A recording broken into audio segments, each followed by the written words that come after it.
Hello and welcome back everybody to Caribbean Cowboys, Treasures, and Adventures. This is Sharkbait coming at ya, and today's items of the week are very appropriate because my nickname is Sharkbait and we're going to be talking about fossilized shark teeth. I took a couple of teeth from my personal collection to go over with everybody today, and I can tell you that this hobby has become bigger and bigger with every year. And so these teeth are incredible when you start to think about how old they are, the fact that how preserved they are, and that they came from fish that died off a very long time ago. So a couple of interesting facts about our fossilized shark teeth, and the majority of these are Cocarocles megalodon, which means giant tooth for obvious reasons. Sometimes when you're on the beach and you're looking for shark teeth, you'll find those smaller ones. These are from the Cocarocles, and we do have our megalodon teeth, but we also have a couple of Hastalis, and the Hastalis are from the extinct mako shark. You can see these over here. And then we also have another tooth right here that looks a little bit different, and you'll notice a couple of nuances on this tooth. These little protrusions on the left and the right, and this is an Augustidens tooth. Cocarocles augustidens, and that means megatooth. So one of the really interesting, myths in regard to the shark teeth is that they come from dinosaurs, and they actually do not come from dinosaurs. All of these are from fish. They are from sharks, and they are fish. They were not dinosaurs. In fact, none of these teeth came from sharks that existed at the same time as dinosaurs. Dinosaurs died off about 66 million years ago, maybe give or take a couple of million years. And our shark teeth, our fossilized shark teeth, lived between about 20 million years ago, and they went extinct roughly 3.2 million years ago during the Miocene epoch. So they never really existed at the same time. And so the dinosaurs died off 66 million years ago, and these lived 20 million to about 3.2 million years ago. So what I wanted to do is talk about a couple of things with these samples of shark teeth. Talk about the identifying marks and the different characteristics of the teeth. And then we can talk a little bit about the colors and some of the other nuances to the shark teeth. So let's start off with, we'll use this as an example. We'll use this megalodon tooth as an example. So the different parts of a meg tooth are, or other fossilized shark teeth. Starting from the back, we're going to talk about the root. And in the case of the megalodon shark, it kind of has this V look to it. So the root has almost like this V shape. When you move forward, you have the bourrelet, or bourrelet, as some may say, or the dental band. So either one, dental band or bourrelet, same thing. Then you're moving into the enamel part, which has a real shiny finish if they're well preserved. And then you're going to get into the tip or the crown of the tooth. Now, what's really neat about these teeth is if you get a very well-preserved specimen, you're going to see that they have very sharp serrations on the side, on the left and the right side of the tooth. And that's because these megalodon teeth would use these not only to bite into their prey, but they could also slash through it. And that's what these serrations would help them do. Almost like, think about a steak knife and you're cutting through your T-bone steak. So these type of teeth had miniature serrations all around the enamel portion of the tooth. Another really interesting fact with regard to these teeth is, and I'll use the largest specimen that I have, is that if you look on the outside of the tooth, the labial section actually protrudes outward. So if you look at it from this perspective, you'll see that it protrudes outward. Now, if you look at the other side, the inside, then you're going to notice that it's either flat or sometimes it has a little bit of a dip into it. And this helped the shark to grab onto their prey so it couldn't be released, and also to slash through it easier. So you can take a look at your shark teeth. They're going to have a little bit of a curve to them. So what else is unique about these teeth is that, I'm going to use this one right here, is that they have different colors. So this example right here almost has a orange mottled color to it. So you have some orange and some gray and brown. They're fossils. So these are not made of the same material of the tooth when it first fell off of the sharks. So over millions of years, minerals, whatever minerals this tooth was lying in at that time or over that period of time, would take the place of the organic material that used to be in the tooth. And so you can have all these different types of minerals. Some of these teeth are found in phosphate mines. Some of them were found in the ocean, off North Carolina, off the Gulf of Mexico, on the west side of Florida. Again, some in the phosphate mines.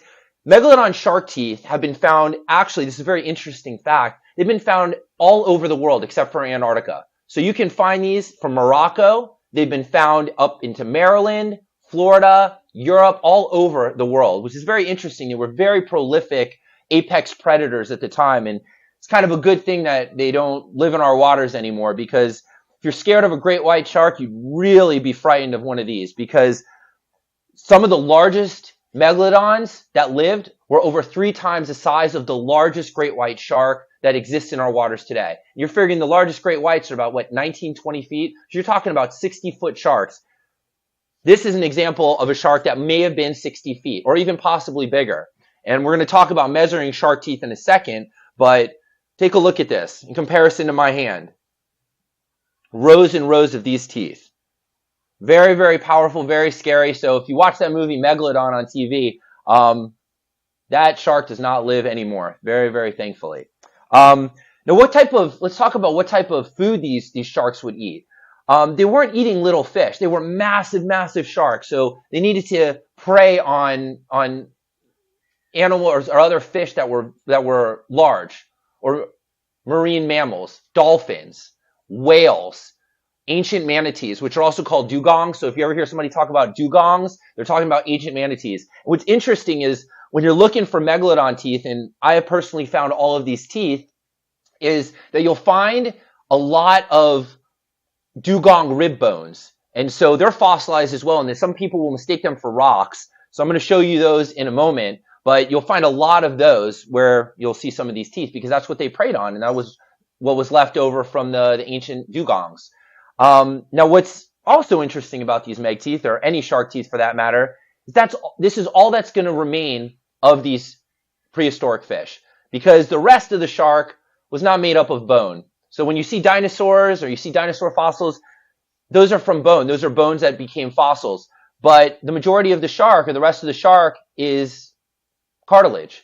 Cartilage decays, does not fossilize. So all you're really going to have remaining of these ancient predators, apex predators, is going to be their teeth. And so scientists have had to kind of deduce how large these sharks were based on the size of their teeth in comparison to how large sharks are today and the size of their teeth. So if you're talking about a modern great white shark, the largest great white shark teeth are only about this big. Now compare that to maybe a mid-size megalodon shark, and you can see that these were massive, massive predators. So let's talk about these sharks individually and the colors. So we'll start with this tooth right here. So this is a megalodon shark tooth, but you can see that it's not a perfect triangle. So if I compare it to this shark tooth, which is larger, but this tends to be a more perfect triangle. Obviously you have the V in the back, but the right and the left side of the tooth are more symmetrical. Thank you. So this one, actually, the crown or the tip of the tooth is set back a little bit. And so these were actually posterior teeth. So imagine in the jawline right here, it would have been in the back of their jaw. And then as they move forward, they become more symmetrical. So we can even identify what part of the jaw of the shark just based off of the symmetry or lack of symmetry of the shark tooth. And as I mentioned, this is a megalodon tooth. I don't know if you guys can see here, but the serrations have been worn off. So when we're talking about value, we might as well talk about that now. A lot of these shark teeth, they are highly collectible, which means we're talking about some money here. There is a very large worldwide trade for shark teeth, which is interesting because hundreds of years ago, before they knew where these fossils came from, they thought that they were dragon's tongues. I don't know the Greek word for it or the Latin word, but they used to call them dragon's tongues. So some people actually thought that they came from dragons. So, and they weren't really collectible, but there's a whole market now for these. And so what makes a tooth valuable, like most collectibles, is how pristine, how preserved the tooth is. Do you see the serrations on the outer edges of the tooth? Is the entire root intact? Is the enamel flaking off? And so this tooth right here is smaller, so there's one thing that might decrease the price of something like this, but also the tip or the crown is not a sharp point. It's been rounded. And that's probably from millions and millions of years ago, watching this tooth tumble around in the sand and against rocks, which would buffer the tooth and make it more dull and less sharp. Still a very neat tooth. And this is actually a good size for something else. If you're not going to sell it or you don't want to just put it on a shelf, you can make a necklace out of it. Which leads me to the next tooth here. The leather band I took off for purposes of showing this tooth, but you can see the wire wrapping around here. You can go, if you find a tooth or you buy a tooth and you want to make it a necklace, you can actually just go to a local craft shop, get some metal wiring, and wrap your tooth, throw a leather, lace around it, and make a really nice necklace. Nice showpiece, conversation starter. So this one, when I get home, I'm going to put the leather back on it and wear this around my neck.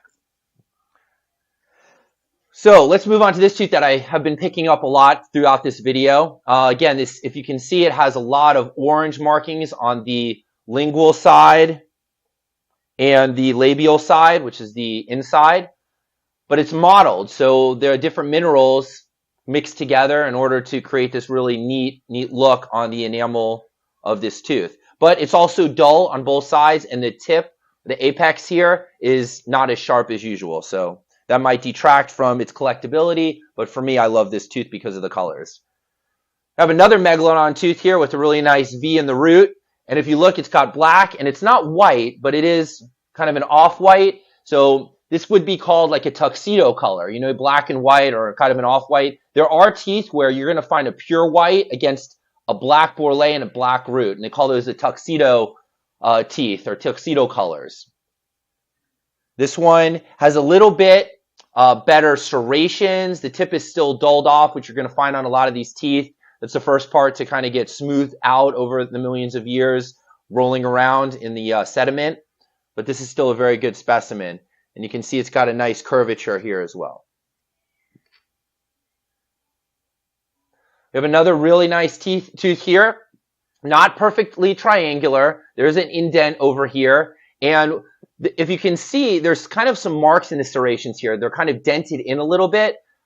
I don't believe that this is from natural wear. These could actually be feeding marks. So these sharks, again, were chowing down on very large animals with very thick bones. These manatees, the whales, over time, you're going to get wear on the tooth, just like we do as humans. We look at our teeth, we got to go to the dentist, we wear down our teeth, we wear down our enamel. So these are going to get worn down too. So these can be signs of wear, which is really neat. If you start, using your imagination and thinking about these sharks just chowing down on some big whales in the open ocean. Okay, so before I get to the big boy over here, I'm going to show you these. If you look at the shapes, you look at the size, these are vastly different than the other teeth. That's because these are not Megalodon teeth. Common misconception, all larger fossilized teeth are Megalodon teeth. Not true. There were hundreds, maybe if not thousands of different species of sharks that no longer exist. These are actually called Hastalis teeth, which are extinct mako sharks. So we do have modern mako sharks in the waters today. These are the ancestors of those mako sharks, and we call them Hastalis. What's interesting about these teeth is that there are no serrations. These teeth don't have any steak knife type of serrations on the side, which means that the way the mako shark attacks and eats their prey is a little different than the way the megalodons did. So because they didn't have the serrations, they weren't able to really kind of slice through the flesh, if you call it, of their prey. And they tend to be smaller. These are very good examples of Hastalis teeth. And you can see the different colors. You have your black color right here with the black root and more of a light brownish color on this one. So let's talk about, I call the big boy. This is the biggest tooth that I have in my collection. It is a Carcharodon, Carcharocles megalodon tooth. And we're going to get into the measuring of them in a moment. Unfortunately, I'd say about maybe 20-25% of this tooth has been broken off of the root and part of the enamel side, but it's still an excellent example of a Megalodon tooth, one of the larger ones. So when you think about the size of Megalodon teeth, they obviously range from very, very small to over 7 inches. Of course, it's very rare to find them over 7 inches, but they have been found, and you can imagine the size of the shark they came from. On the enamel side, we have something called enamel peeling. And so this is where flakes of the enamel are coming off of the tooth. And so on the labial side here, you can see underneath the enamel is the same color as the root. So the enamel has peeled off, and it's still peeling a little bit here. So I've tried to preserve it as best I can. Now, on the other side, on the interior side of the tooth, you don't really have as much enamel peeling, which is very nice. You have that nice glossy black color to it.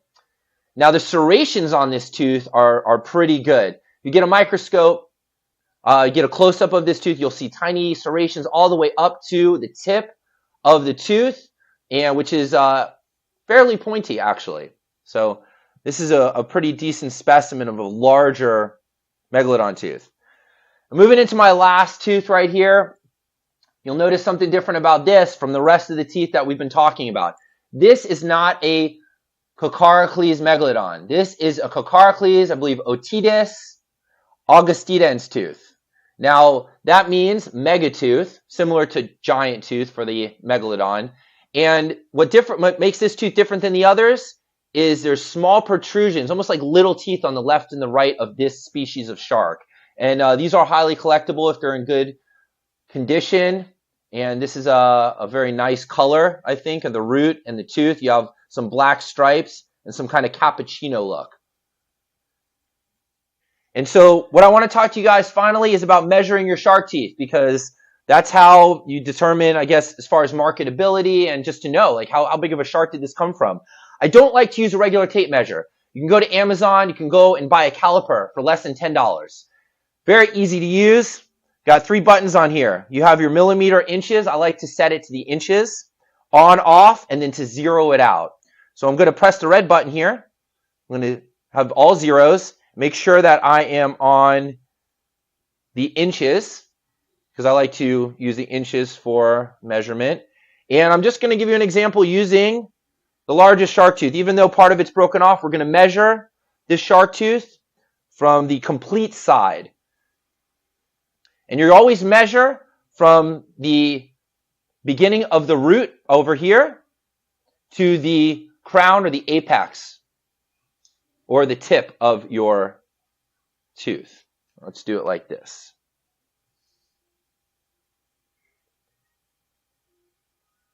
Now this tooth is coming in at a whopping 5.96 inches. Almost to that 6-inch mark. Just barely underneath, but it's a very good sized tooth. And this is my short explanation of Megalodon and other fossilized shark teeth. Thank you, Caribbean Cowboys, Treasure and Adventures.